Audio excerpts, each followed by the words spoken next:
para todos ustedes, amigos televidentes de Historia del Futuro, porque para Dios el futuro es historia. Bienvenidos a este nuevo programa que se realiza en la República de El Salvador, Centroamérica, en la ciudad de San Miguel. Iglesia CRET, Cristo Refugio en la Tempestad, le damos la más cordial bienvenida a Historia del Futuro, porque para Dios el futuro es historia. Un fuerte aplauso al Señor, amén.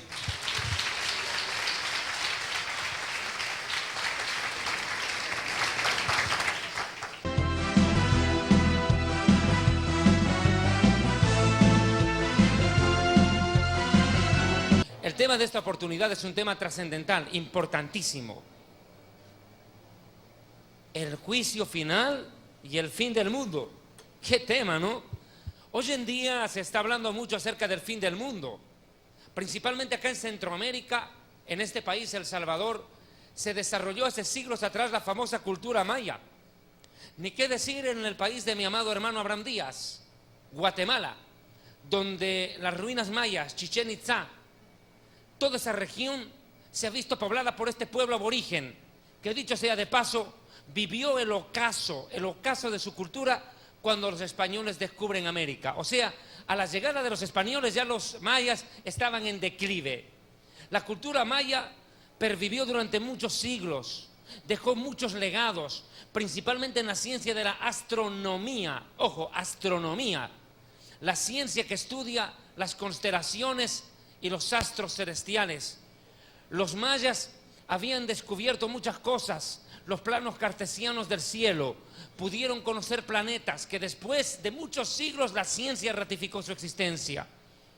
Pero los mayas se les imputa hoy en el siglo XXI el haber lanzado profecías que describen el final de los tiempos. Se dice que los mayas profetizaron el fin del mundo. Tales cosas no son ciertas. Los mayas hablaron de astronomía, no de astrología. La astrología más tiene que ver con la hechicería y con la brujería. El hacer depender la vida y el destino del ser humano de lo que supuestamente dicen los astros del cielo. Esta falsedad ha tomado fuerza en los últimos años, donde muchos habilidosos, expertos, fantasiosos, pseudoescritores y pseudointelectualoides se dedicaron a hacerse ricos escribiendo cualquier antojadiza barbaridad e imputando a los mayas el haber lanzado profecías. Lo único que yo les puedo decir es que si aquellos mayas se levantaran de la tumba y les pasaran un garrote, les partirían la cabeza a estos pseudoescritores por haber y estar mintiendo en nombre de aquellos que no pueden defenderse porque ya están muertos. Y como el papel aguanta todo, a los mayas les están haciendo decir lo que no han dicho. Los mayas nunca predijeron un fin del mundo para el año 2012. Pero se habla de otro personaje en la historia, Michel de Notre Dame, Nostradamus, un médico francés, al cual se le atribuye también la capacidad, el talento sobrenatural para presagiar el futuro. Lo cierto es que la Biblia nunca, bajo ninguna perspectiva, permite ni siquiera que el ser humano se atreva a poner fechas a los acontecimientos proféticos. La Biblia condena a rajatabla el que algún predicador o algún filósofo, algún estudioso, erudito, intelectualoide o loco se le ocurra lanzar fechas presagiando el fin de los tiempos. La misma Biblia lo condena. Leo Mateo capítulo 24, versículo 36. Pero el día y la hora nadie lo sabe, ni aun los ángeles del cielo, sino solo mi Padre. Textual, contundente, no hay nada que decir. El día y la hora nadie lo sabe, ni aun los ángeles del cielo, mucho menos los mayas, peor Nostradamus. Si la Biblia, siendo la palabra de Dios, y Yeshua, Jesús, el mismísimo Mesías, Hijo de Dios, dice, ni yo sé, solo mi Padre, imagínense. Él está diciendo, solo mi Padre, solo mi Padre. Ahora, yo le hago una pregunta aquí. ¿Será que Jesús sabe cuándo es el fin del mundo? ¿Será que Jesús conoce el final de los tiempos? De acuerdo a este versículo bíblico, vuelvo a leerlo, Mateo capítulo 24, versículo 36, ni aún los ángeles del cielo, sino, tome esta cuenta, solo mi Padre, solo, habla de exclusividad. Aparentemente, a la luz de este versículo, Jesús no sabe cuándo es el fin del mundo. Yeshua no sabe cuándo es el juicio final. Pero aquí hay que entender algo. Cuando Yeshua lanza estas palabras, en Mateo capítulo 24, todavía él no había muerto, no había resucitado. Pero cuando resucita, Jesús dice otra cosa. ¿Qué dijo él? Toda potestad me es dada en el cielo y en la tierra. Textual. ¿Qué quiere decir eso? Que sí lo sabe. ¿Y cómo podemos saber que Jesús sabe? Cuando él dice, he aquí que yo vengo pronto. ¿Cómo sabe que es pronto si no lo sabe? Claro que sabe. Él sí sabe. ¿Cómo es eso? Entonces hay una contradicción. No. Jesús habló como humano en Mateo 24, como siervo. Pero luego de resucitar y vencer la muerte, ya no habla como humano o siervo, habla como Rey de Reyes, Señor de Señores. Toma control y autoridad sobre la creación. Esto es importante entender. Toma poder y autoridad sobre toda la creación que se sujeta a él. Retoma el poderío del universo. Yo recientemente hice una conferencia acá en este lugar, que la recomiendo y la vean en internet, Dios amo y creador del universo, donde demuestro que Yeshua, Jesús, junto con el Padre crearon. Son coeternos y co-creadores. Y obviamente en la prédica que hice sobre los ángeles, también demostramos abiertamente que el mismo Jesús estuvo creando a los ángeles del cielo. Pero hay que ser en esto claro y contundente para demostrar este tema de la resurrección del Mesías y su declaración contundente sobre el fin de los tiempos. Mateo 9, versículo 6. Mateo 9, 6. Hay una declaración que quiero comprobar. Permítame un segundo, por favor. Pues para que sepáis que el Hijo del Hombre tiene potestad en la tierra, mire, para perdonar pecados, perdona pecados, tiene potestad, pero después se levanta y dice, toda potestad me es dada en el cielo y en la tierra. Ahora, sin más preámbulo, hablemos del orden profético de acontecimientos que se darán lugar en el fin de los tiempos. Luego de la famosa y cruenta batalla del Armagedón, la terrible y temible batalla del Armagedón al final de los días en Israel, el Mesías regresará y tendrá lugar la segunda venida cuando se cumplan las palabras dichas por el profeta Zacarías o Zecaría en hebreo, que dice, he aquí el Señor descenderá sobre el monte de los olivos que está enfrente de Jerusalén al oriente, y el monte de los olivos se partirá. El Hijo de Dios regresará a Jerusalén, y de acuerdo a Isaías capítulo 2, versículo 2, Jerusalén se convertirá en el centro espiritual, político y religioso del mundo entero, porque de Sión saldrá la ley y de Jerusalén la palabra del Señor. Y durante 1000 años el Hijo de Dios gobernará el mundo desde Jerusalén. 1000 años gobernará el mundo el Hijo de Dios desde Jerusalén. En esos 1000 años el diablo, Satán, estará preso. Y vamos a ese punto de partida, por favor, para el mensaje de este momento. Vi además a un ángel que bajaba del cielo con la llave del abismo y una gran cadena en la mano. Sujetó al dragón, a aquella serpiente antigua que es el diablo y Satanás, y lo encadenó por 1000 años. Lo arrojó al abismo, lo encerró y tapó la salida para que no engañara más a las naciones, hasta que se cumplieran los 1000 años. Después habrá de ser soltado por algún tiempo. Cuando se cumplan los 1000 años, Satanás será liberado de su prisión y saldrá para engañar a las naciones que están en los 4 ángulos de la tierra, a Gog y a Magog, a fin de reunirlas para la batalla. Su número será como el de las arenas del mar. Marcharán a lo largo y a lo ancho de la tierra y rodearán el campamento del pueblo de Dios, la ciudad que Él ama. Pero caerá fuego del cielo y los consumirá por completo. El diablo que los había engañado será arrojado al lago de fuego y azufre donde también habrán sido arrojados la bestia y el falso profeta. Allí serán atormentados día y noche por los siglos de los siglos. Mientras el diablo está preso bajo tierra en el abismo, el Hijo de Dios está gobernando la tierra, el mundo entero. Esta batalla de Gog y Magog de Apocalipsis no es la batalla Gog y Magog de Ezequiel 38-39, son dos diferentes guerras, no la confunda. En Ezequiel 38 y 39 es Dios quien provoca la batalla, aquí es el diablo. Esa es una de las diferencias. La batalla de Gog y Magog termina con la destrucción de los ejércitos de Rusia y de las naciones árabes, que serán calcinadas por un fogonazo mandado por Dios. Y después de eso continuará la tribulación, el Apocalipsis. ¿Qué es el lago de fuego? ¿Lo mismo que el infierno? No. El infierno está en las profundidades del planeta Tierra.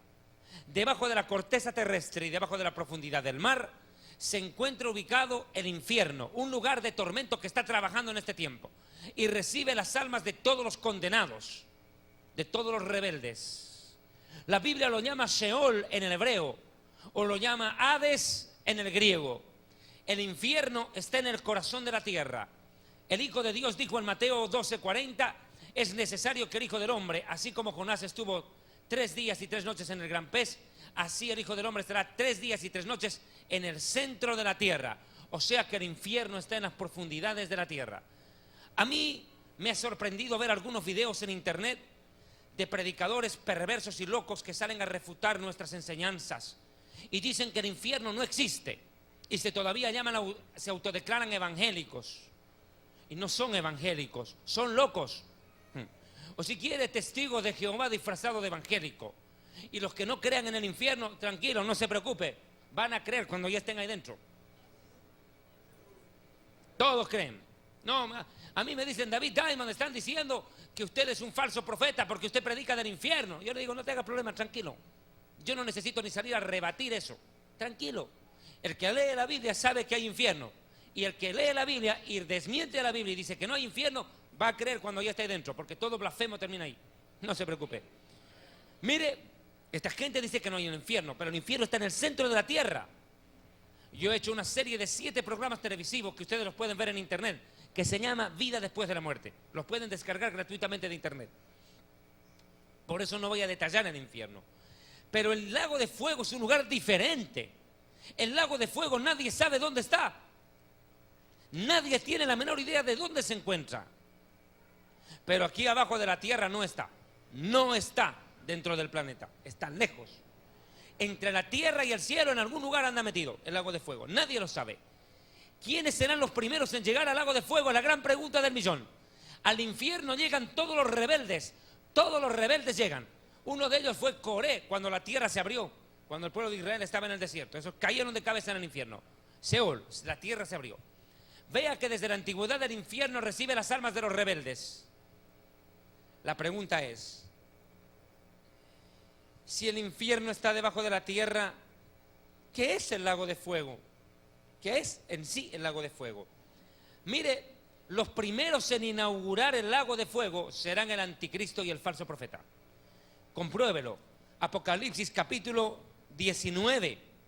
Cuando tiene lugar la batalla del Armagedón y el Hijo de Dios regresa a la tierra, regresa a Jerusalén, dice Apocalipsis 19:19. Y vi a la bestia, a los reyes de la tierra y a sus ejércitos, reunidos para guerrear contra el que montaba el caballo y contra su ejército. Y la bestia fue apresada, y con ella el falso profeta que había hecho delante de ella las señales con las cuales había engañado a los que recibieron la marca de la bestia, y habían adorado su imagen. Estos dos fueron lanzados vivos dentro de un lago de fuego que arde con azufre, y los demás fueron muertos con la espada que salía de la boca del que montaba el caballo, y todas las aves se saciaron de las carnes de ellos.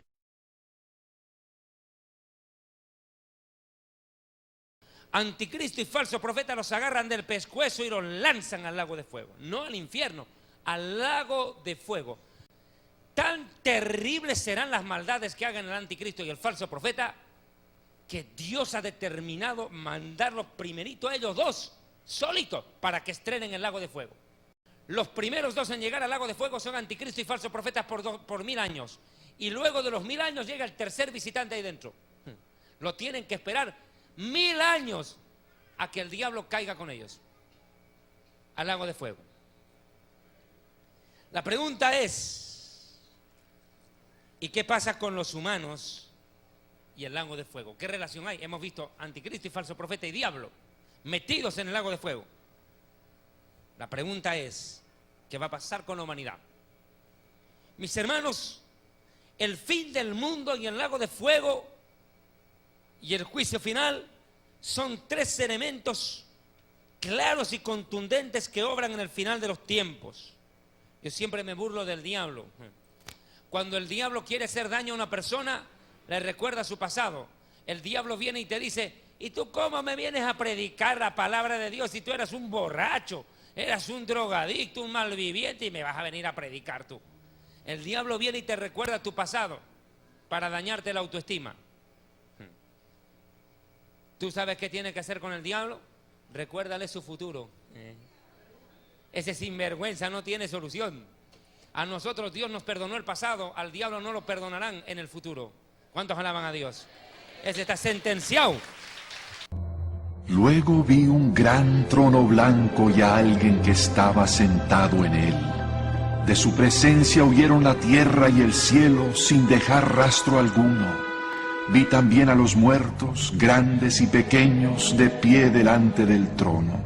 Se abrieron unos libros y luego otro, que es el libro de la vida. Los muertos fueron juzgados según lo que habían hecho, conforme a lo que estaba escrito en los libros. El mar devolvió sus muertos, la muerte y el infierno devolvieron los suyos, y cada uno fue juzgado según lo que había hecho. La muerte y el infierno fueron arrojados al lago de fuego. Este lago de fuego es la muerte segunda. Aquel cuyo nombre no estaba escrito en el libro de la vida era arrojado al lago de fuego. Se sienta el Hijo de Dios en su trono y se produce en ese mismo momento fin del mundo. Mire, los mayas estaban equivocados si es de que les atribuyeron algo. Nostradamus también.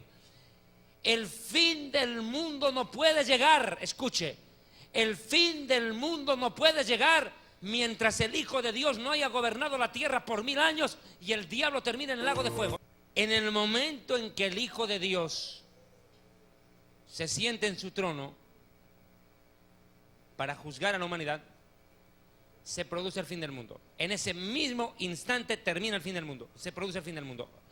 Y se cumplen las palabras dichas por el Hijo de Dios. Cielo y tierra pasarán, pero mis palabras no pasarán. Cielo y tierra pasarán. El cielo y la tierra terminarán, dejarán de existir. ¿Y cuándo dejarán de existir? El día del juicio final. Dios arrasa con la creación de la tierra, arrasa con la creación del primer cielo, no el tercer cielo. El primer cielo termina, el tercer cielo queda en pie porque ahí está el trono de Dios. Ahora mire, escúcheme, tome en cuenta lo siguiente: huyeron la tierra y el cielo y ningún lugar se encontró para ellos. Y vi a los muertos, grandes y pequeños, de pie ante Dios. Y los libros fueron abiertos. ¿Cuáles libros? Cada persona tiene un libro en el cielo, un archivo personal, donde Dios tiene todo anotado. Todo. Lo que piensas, lo que sientes, lo que hablas, lo que callaste, lo que no dijiste, lo que sentiste y no expresaste, lo que hiciste o dejaste de hacer. Todo está escrito en ese libro, con fecha, hora y acción.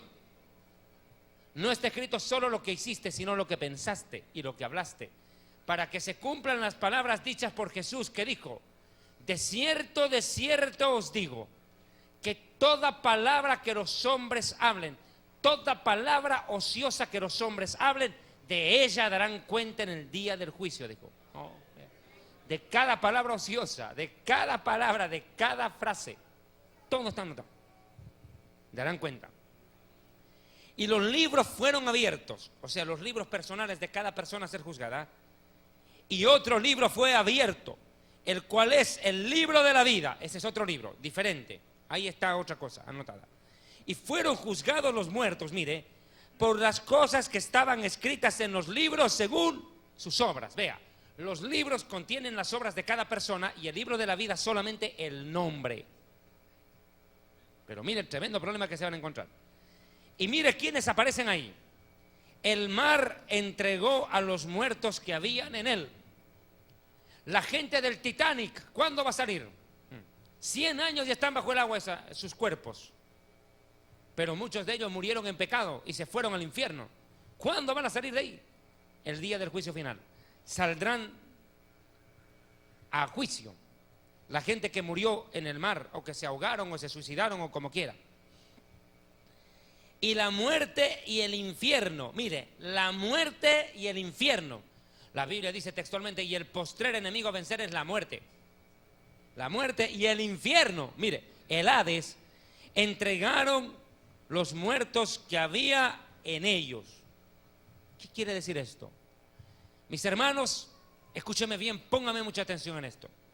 Si el infierno está debajo de la tierra y la tierra es destruida en el fin del mundo, desaparece el planeta, atiéndame, el infierno mismo tiene que desaparecer.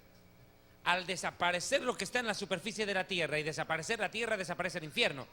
¿Y qué hacemos en ese momento con las almas que están en el infierno? La pregunta del millón. Tienen que salir del infierno. O sea, el infierno se vaciará. ¿Usted me está diciendo, doctor Diamond, que el infierno no es definitivo? No lo es. El infierno es temporal. Recibe almas solo hasta el día del juicio final o fin del mundo. Ese día las almas saldrán del infierno y tendrán que pararse delante de Dios. Miren lo que dice. Y el mar y el Hades entregaron a los muertos que había en ellos y fueron juzgados cada uno según sus obras. Y la muerte y el infierno, el Hades, mire, el infierno, fueron lanzados ¿dónde? Al lago de fuego. Deténgase. Ya vamos entendiendo. ¿Cómo podemos comparar? Usemos de ejemplo a las suegras. Cuando las suegras barren la casa, están barriendo con la escoba, que lo más afín, la escoba, no para volar, sino para barrer, no me tome mal. Las suegras están barriendo la casa, recogen la basura del piso, alzan el alzabasura y la meten a una caneca, a un basurero, ¿no es cierto? Ahí cargan. Eso equivale al infierno. Pero llega el día en el cual la caneca de basura también se envejece. Llega un momento en que tiene tantos huecos y está tan mal, tan destrozado el basurero, que deciden agarrar basura y caneca, tirarla al camión de la basura que está pasando, bolsa y todo, ¿o no? Ya, ese es el lago de fuego. El camión de la basura. ¿Me entendieron el ejemplo? O sea que el infierno es, por así decirlo, un basurero que recibe las almas de los rebeldes temporalmente. Pero llegará el día en que llegue el fin del mundo y las almas más el basurero, ¡fum!, al lago de fuego, todos adentro. ¿Ahora me entendió? Voy en orden. Primero en llegar al lago de fuego e inaugurarlo, anticristo y falso profeta. Tercero en llegar, diablo. Cuarto ser que llega al lago de fuego. Cuarta cosa que llega al lago de fuego, la muerte. Y quinto, el infierno. En ese orden. Son los 5 primeros en habitar el lago de fuego. Anticristo, falso profeta, luego el diablo, posteriormente la muerte y el infierno. Esto se conoce como la muerte segunda. ¿Cómo puede ser esto? Muerte segunda. Sí, mi amigo. La muerte primera es llegar al infierno, no llegar a la tumba. Y la muerte segunda es pasar del infierno al lago de fuego. Esa es la muerte segunda. ¿Me entendió? Como decía en una conferencia mi amigo el pastor Arturo Norero, Escuche. Los verdaderos hijos de Dios morimos una vez y nacemos dos veces. Llega la hora de que un creyente muere y se va a la tumba. Pero primero nació de su mamá, pero para entrar al cielo tuvo que nacer de Dios, nacer de nuevo. En cambio, los rebeldes funcionan al revés. A los rebeldes les pasa que nacen de su mamá una vez, se mueren y se van al infierno, primera muerte, y del infierno los mandan al lago de fuego, muerte segunda. Ahora escuche, vea el tema. Ocurre esto, se produce el famoso juicio final. Bien, ¿quiénes van a ir? Mire, ¿quiénes van a ir a este terrible lugar llamado el lago de fuego? ¿Quiénes les toca ir? Vamos a ver enseguida. Mire, versículo 15. Y el que no se halló inscrito en el libro de la vida fue lanzado al lago de fuego. O sea, los que no son salvos, los que no recibieron el perdón de pecados, todos ellos van al lago de fuego. Pero tome en cuenta algo, por favor, quiero que me preste atención. Hay un verbo que a mí me llama la atención, que se repite en el Apocalipsis muy permanentemente cuando estamos hablando de este tema. En el Apocalipsis 22, cuando agarran al diablo, dice, lo arrojó al abismo. Posteriormente dice, en el Apocalipsis 20:10, al diablo dice, y el diablo que los engañaba fue lanzado en el lago que arde con fuego y azufre. Y si usted retrocede al Apocalipsis 19:20, cuando agarran al anticristo y al falso profeta, mire el verbo que utilizan. Anticristo y falso profeta.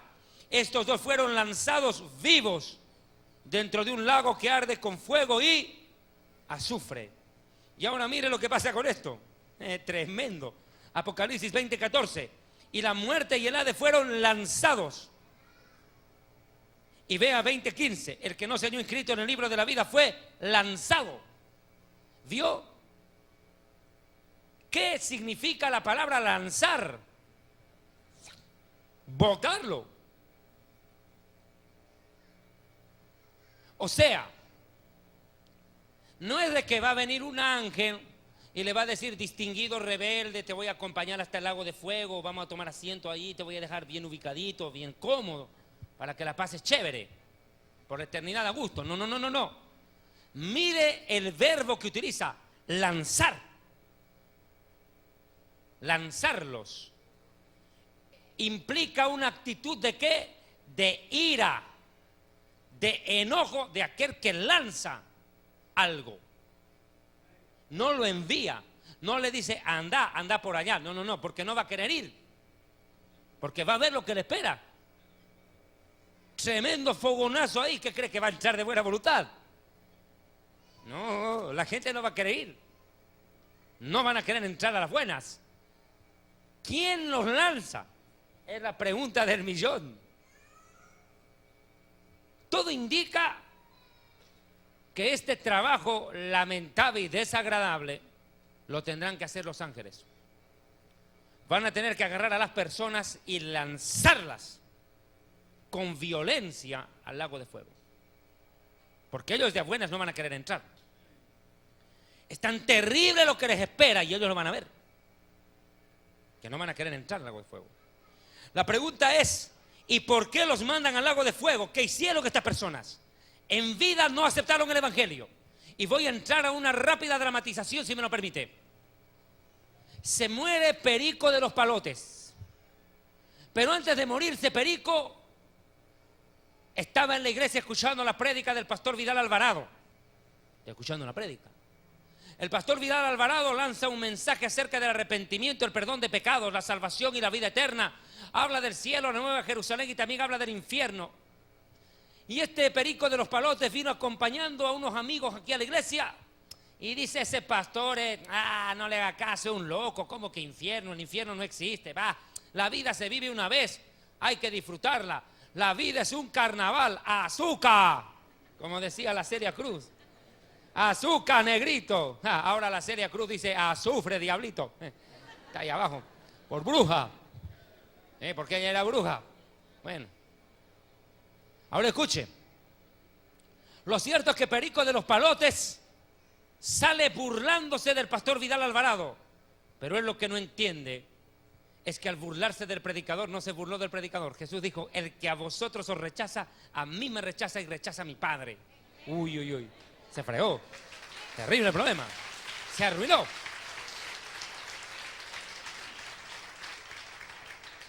Y ocurre lo siguiente, escuche. Esta persona dice, va y por favor no me vuelvas a llevar a tu iglesia, son unos fanáticos locos que gritan mucho. No, ya no quiero ir a esa iglesia, no, y no me vengas a hablar del infierno, más bien vamos a hablar de otro tema. Y Perico de los Palotes, después de almorzar con los hermanitos de la iglesia que los traen de visita al culto, Perico va y se encuentra con que juega el Águila en el estadio de San Miguel contra el Firpo. Y después de ver la derrota de su equipucho, el Águila, equipo más malo, ya para ser hincha de ese equipo hay que ser un suicida, compadre. Nunca ganan. Bueno, vuelvo al tema. Escuchen. Y se van al estadio y su equipo pierde. Y de decepción se va a pegar la borrachera campal. Se pega la buena borrachera, se va de rumba. Se va a bailar y se va a chupar aquí al final de la avenida Roosevelt. Buena borrachera.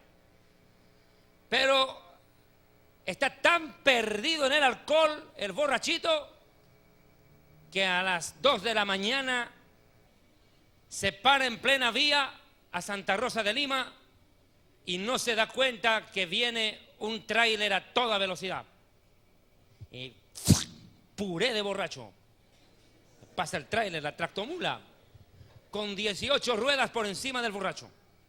Tremendo.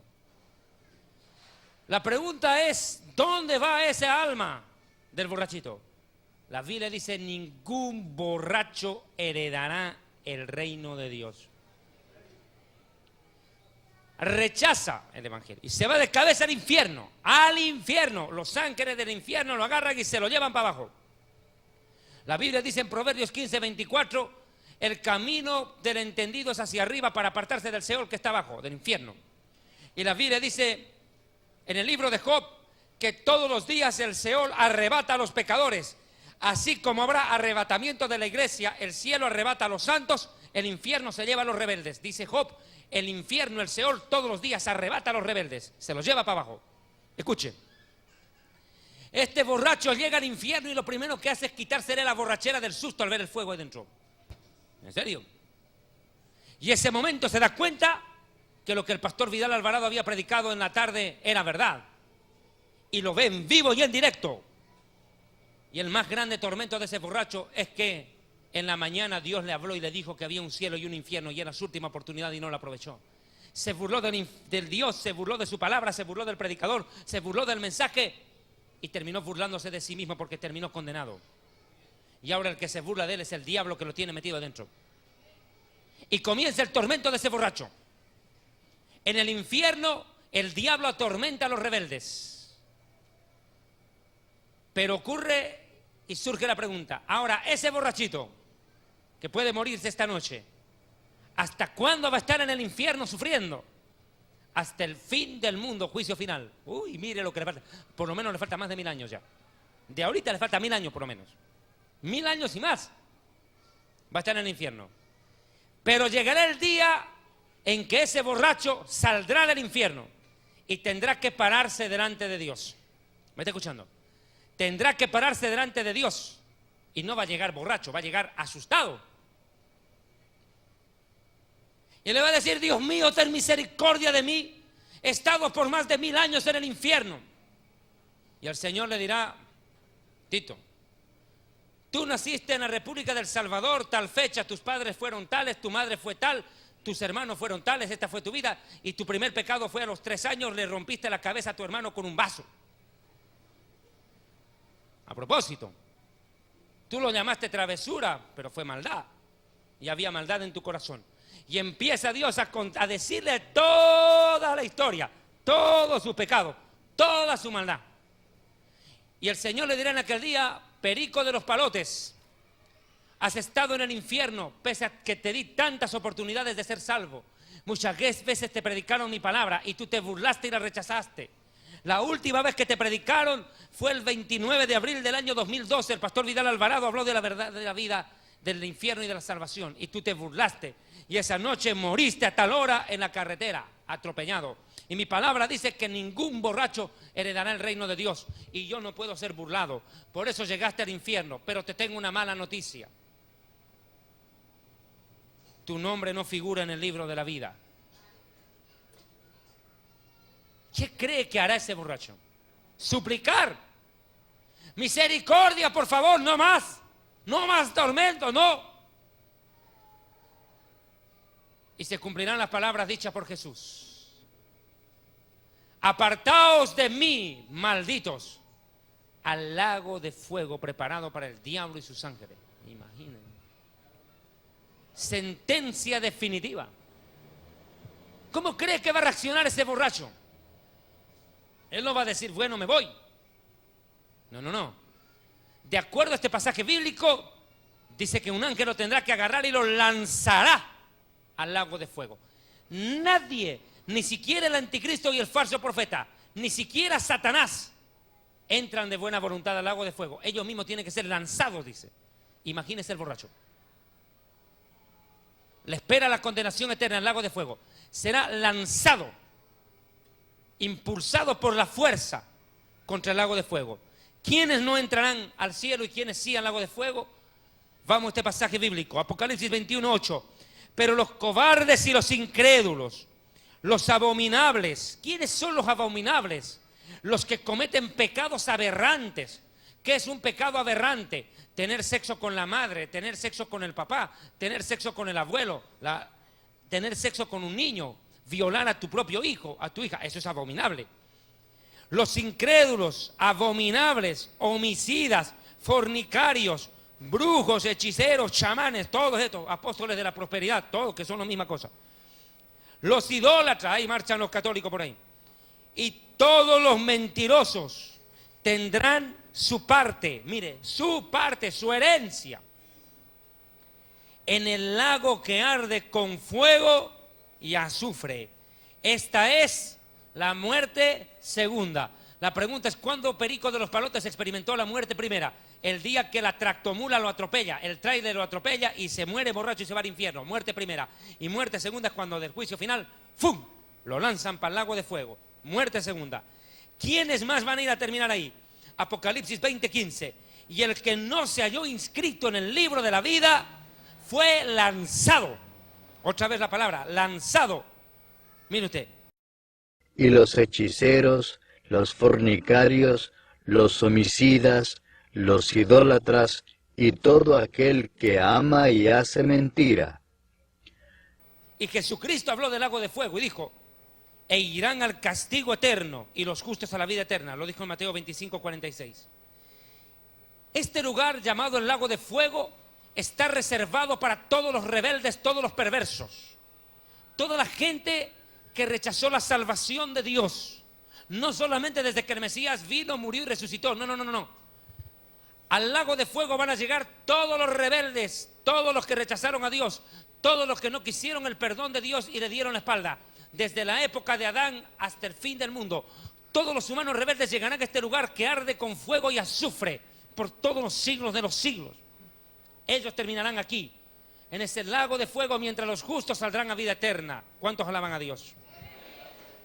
Ahora mire.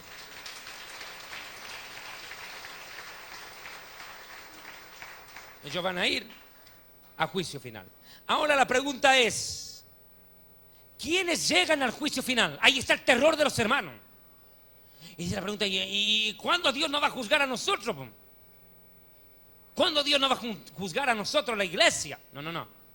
No hay que confundir y tengo que ser claro en esto, atiéndame. La iglesia no llegará al juicio final. No. O sea que nosotros no vamos a estar ahí. No. No vamos a estar ahí. ¿Cómo que no? No, no. La iglesia, cuando es arrebatada por Jesucristo, se va al cielo. Y lo primero que hace el Señor es llamar a juicio a cada pastor y a cada creyente. y no para condenarles, sino para recompensar y premiar. Esto se conoce como el tribunal de Cristo. La iglesia va al tribunal de Cristo luego del arrebatamiento. Fundador del Ministerio Evangelístico Internacional Kedushá, Santidad, presenta Jerusalén y la Tierra Prometida, el plan de Dios para Israel y el fin de los tiempos en Historia del Futuro.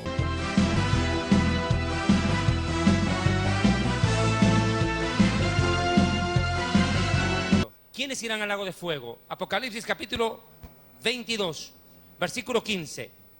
Mas los perros estarán fuera. ¿Quiénes son estos perros? Los guau guau. Lo que llaman aquí chucho. Así dicen, ¿no? Bueno, no está hablando de ellos. No está hablando de ese animal cuadrúpedo que ladra. No. Está hablando de los falsos apóstoles, falsos profetas, los falsos hermanos, los mutiladores del cuerpo, la iglesia. Está hablando de los lobos disfrazados de ovejo. Guardaos de los perros, dice Filipenses. Habla de los falsos profetas, falsos hermanos. Los hechiceros, fornicarios, homicidas, idólatras y todo aquel que ama y hace mentira. Ellos van a ir al lago de fuego. Ahora, ¿qué es el juicio final como tal? ¿Qué es el juicio final? Quiero que me vaya entendiendo esto, por favor, porque es un tema bastante interesante. El juicio final es el día en el cual Dios llamará a sentencia a todos los rebeldes de la historia, todos los rebeldes. Dios determinó un día para juzgar a la humanidad. Estamos con el libro Historia del Futuro, página 297. Hechos de los Apóstoles, capítulo 17, 30, 31. Pero Dios, habiendo pasado por alto los tiempos de esta ignorancia, ahora manda a todos los hombres en todo lugar que se arrepientan. Dios manda que la gente se arrepienta, por cuanto ha establecido un día en el cual juzgará al mundo con justicia, por medio de aquel varón a quien designó, dando fe a todos con haberle levantado de los muertos. O sea, escúcheme, no será Dios el Padre el que juzgue al mundo y al diablo, no, es el Hijo. Todo juicio ha sido dado al Hijo, dice la Biblia. Todo juicio ha sido dado al Hijo. Hebreos 9:27, de la manera que está establecido para los hombres que mueran una sola vez y después de la muerte, juicio. Y quiero hacer una aclaración. Hay gente que ha muerto más de una vez. Sí, Lázaro. Jesús lo resucitó de la tumba, ¿o no? Pero ahorita Lázaro ya se ha vuelto a morir, pues. Ya no está vivo, está muerto. Pero la norma es que una persona fallezca una vez y a juicio. Ahora, ese juicio lo hará el Mesías, el Hijo de Dios. Él será encargado, el juez supremo, el que se sentará en el trono para juzgar. Juan capítulo 5, versículos 22 y 23. El Padre a nadie juzga, sino que todo juicio dio al Hijo, para que todos honren al Hijo como honran al Padre. Es más, Mateo 5, 26, 29. Porque como el Padre tiene vida en sí mismo, así también ha dado al Hijo tener vida en sí mismo.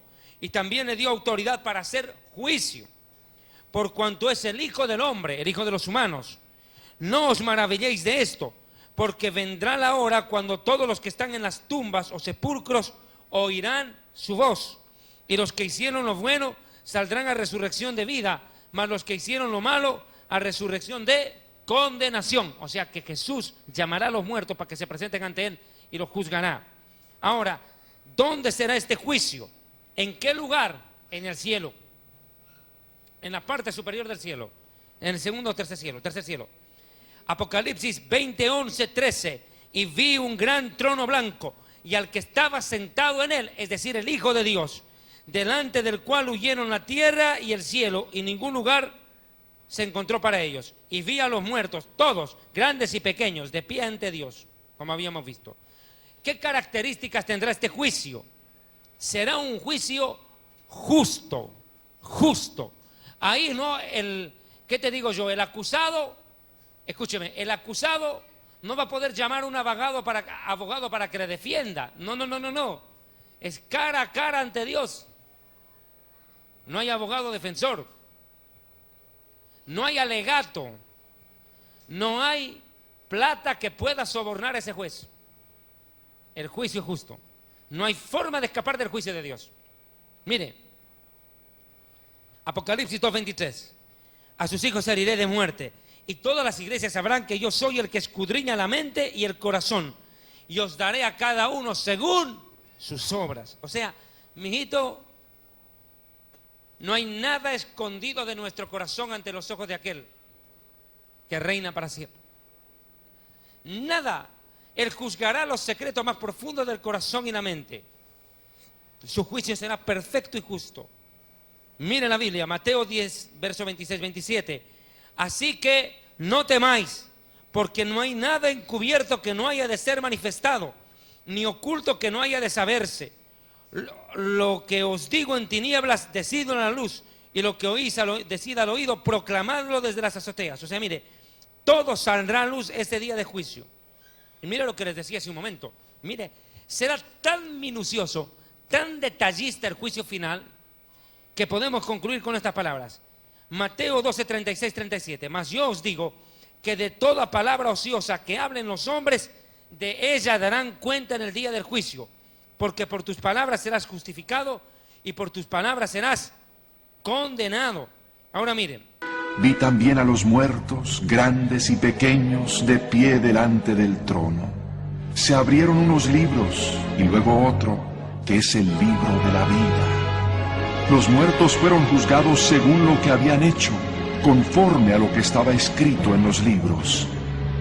El mar devolvió sus muertos, la muerte y el infierno devolvieron los suyos, y cada uno fue juzgado según lo que había hecho. La muerte y el infierno fueron arrojados al lago de fuego. Este lago de fuego es la muerte segunda.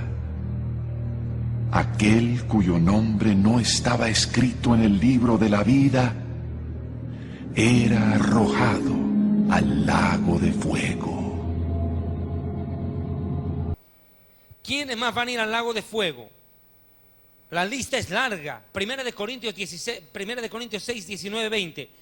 Escuche bien. Glorificad pues a Dios en vuestro cuerpo y en vuestro espíritu, los cuales son de Dios. Gálatas 5, 19. Manifiestas son las obras de la carne: adulterio, fornicación, inmundicia, lascivia, hechicería, idolatría, enemistades, pleitos, celos, iras, contiendas, disensiones, herejías, envidias, homicidios, borracheras, orgías y cosas semejantes. Acerca de los cuales os amonesto, que ya os he dicho antes, que los que practican tales cosas no heredarán el reino de Dios, porque Dios es un fuego consumidor que ha de devorar a sus adversarios. Hebreos 12, 19, 20. Ahora, escúcheme esto. ¿Quiénes más van al lago de fuego? Esto es importante. Jesús dijo claramente que árbol que no da fruto será lanzado al fuego que nunca se apaga. Y el fin del mundo ocurre en un momento contundente. Permítame explicar esta parte más, porque es clave que yo explique. No solo es el juicio final. Cuando Jesús termina de juzgar al mundo, esto es importante, a cada persona, ha concluido con el juicio a todas las personas, aparece algo en el cielo, un cielo nuevo y una tierra nueva. Esto es importante entenderlo. Miren lo que pasa en el fin del mundo. Esto es importante, por favor, quiero que me comprenda. La Biblia dice algo impresionante.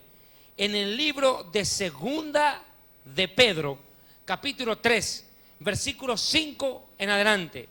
Estos ignoran voluntariamente que en el tiempo antiguo fueron hechos por la palabra de Dios el cielo y también la tierra que proviene del agua y por el agua subsiste. Hablando del diluvio, por lo cual el mundo de entonces pereció anegado en agua. Ahora mire esto. Pero los cielos y la tierra que ahora existen, ahora ¿dónde estamos? Están reservados por la misma palabra de Dios, guardados para el fuego en el día del juicio. Vea, textual, el día del juicio final. Aquí Pedro corrobora, fin del mundo es el mismo día del juicio final y de la perdición de los hombres impíos. Aclaro, en el día del juicio final nadie se salvará, ninguno de los llamados a juicio se salva. Toditos al lago de fuego. Al único que reciben a lo único que van es a recibir sentencia al lago de fuego. No se salva ninguno. Toditos los que llegan al juicio final saben que van al lago de fuego, sin remedio. Ninguno se va a salvar ahí. Los que tenían que salvarse se salvan en este tiempo de predicación y en el tiempo del milenio, pero no, escúcheme, no en el juicio final. Mas, oh amados, no ignoréis esto, que para con el Señor un día es como 1000 años, 1000 años como un día. Y el Señor no retarda su promesa, como algunos la tienen por tardanza. Verso 10, pero el día del Señor vendrá como ladrón en la noche, y mire esto, en el cual los cielos pasarán, escuche esta palabra, con grande estruendo. ¿Qué quiere decir eso? Habrá una mega, ultra, archi, hiper explosión. Terrible explosión en la Vía Láctea, en todo nuestro vecindario. Reventará, el sol va a explotar, van a explotar los planetas y obviamente la Tierra. Y los elementos ardiendo serán desechos. La palabra elemento en el griego es átomo, o sea, lo más pequeñito. Hasta eso va a desaparecer. Y la tierra y las obras que en ella hay serán quemadas. O sea que esto va a ser una explosión contundente. Ahora, mire, ciertamente el planeta Tierra es como una bomba gigantesca. Escuche, de 8.000 millas, 12.800 kilómetros de diámetro tiene la Tierra, 12.800 kilómetros de diámetro tiene la Tierra, y 5.000 millas de circunferencia, o sea, 40.000 kilómetros. Esto es incontundente. ¿Se imagina cómo será esto? Si los volcanes al erupcionar provocan tanta desgracia, ¿cómo será cuando el planeta mismo reviente y se parta a pedazos? La Biblia dice textualmente, en lo cual los cielos encendiéndose serán deshechos y los elementos o átomos siendo quemados se fundirán. Pero nosotros esperamos cielos nuevos, tierra nueva, en los cuales mora la justicia. Desaparecerá.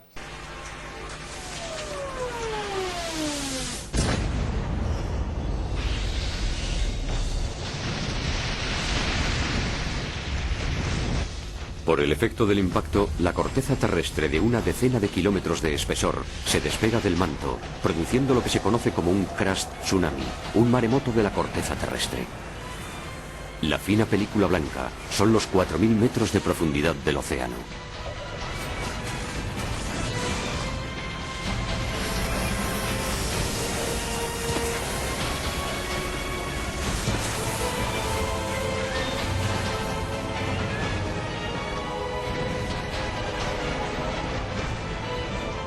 El archipiélago de Japón queda automáticamente pulverizado.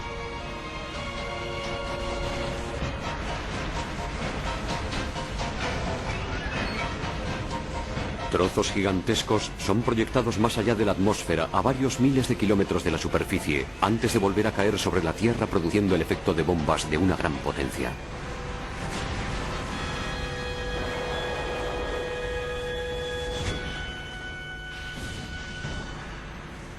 Los labios del cráter forman una inmensa cadena de montañas de 7.000 metros de altura.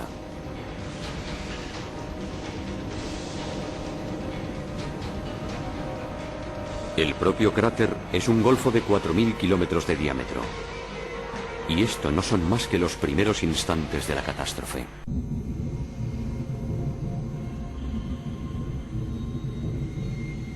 Esta inmensa cúpula incandescente que permanece sobre el cráter durante unos instantes tras el impacto es el vapor de roca.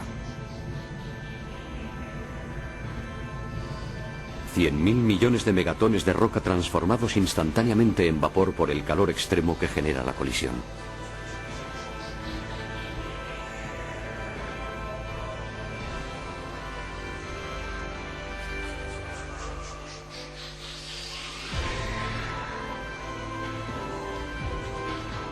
Tras inflarse formando una cúpula, esta masa de vapor de roca se aplana y se expande a gran velocidad en todas direcciones.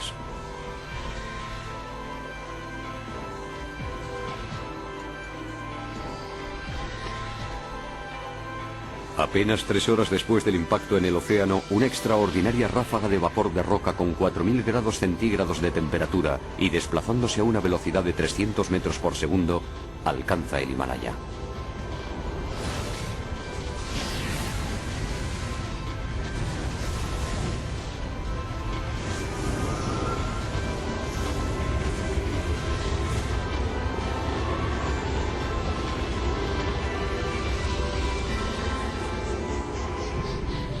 El vapor de roca alcanza ahora la Amazonia, en las antípodas del lugar donde se produjo el impacto.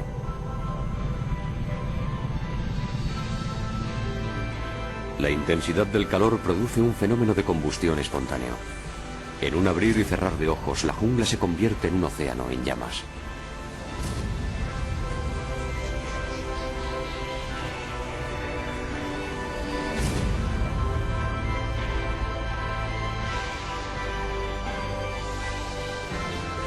...24 horas después del impacto... ...el planeta entero está cubierto de una nube de vapor de roca a alta temperatura.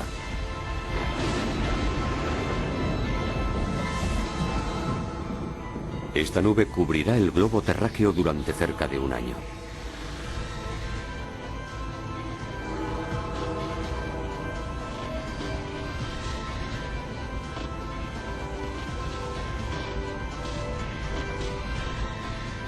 El océano, origen de la vida, no escapa a la catástrofe. Mientras el vapor de roca termina de envolver la Tierra, la superficie marina borbotea por todas partes. Luego entra en ebullición. La violencia de la evaporación hace descender el nivel del agua a un ritmo inimaginable de 5 centímetros por minuto.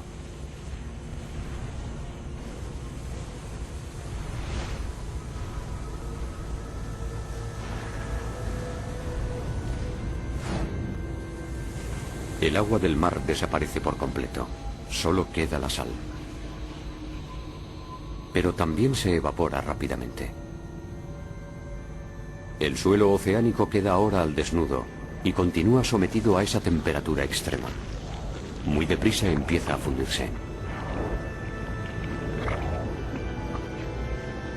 Una sola colisión con un asteroide de 500 kilómetros de diámetro y no queda una sola gota de agua en todo el planeta.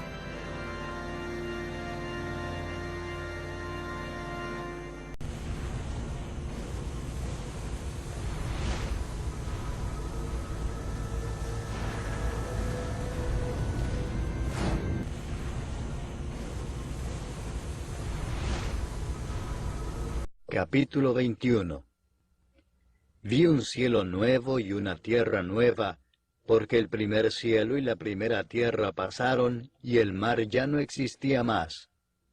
Y yo, Juan, vi la santa ciudad, la nueva Jerusalén, descender del cielo, de Dios, dispuesta como una esposa ataviada para su marido.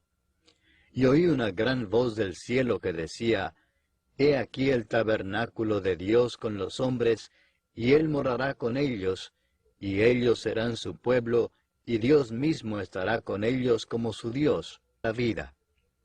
El que venciere heredará todas las cosas, y yo seré su Dios, y Él será mi hijo.